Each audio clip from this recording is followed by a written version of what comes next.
রবিবার থেকে শুরু হচ্ছে ফরাসি ওপেন।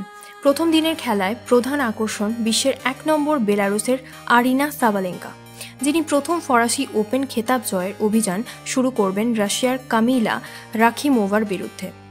পুরুষদের সিঙ্গলসে আবার গতবারের চ্যাম্পিয়ন কার্লোস আলকারাসের প্রথম রাউন্ডের প্রতিপক্ষ বদল হয়েছে।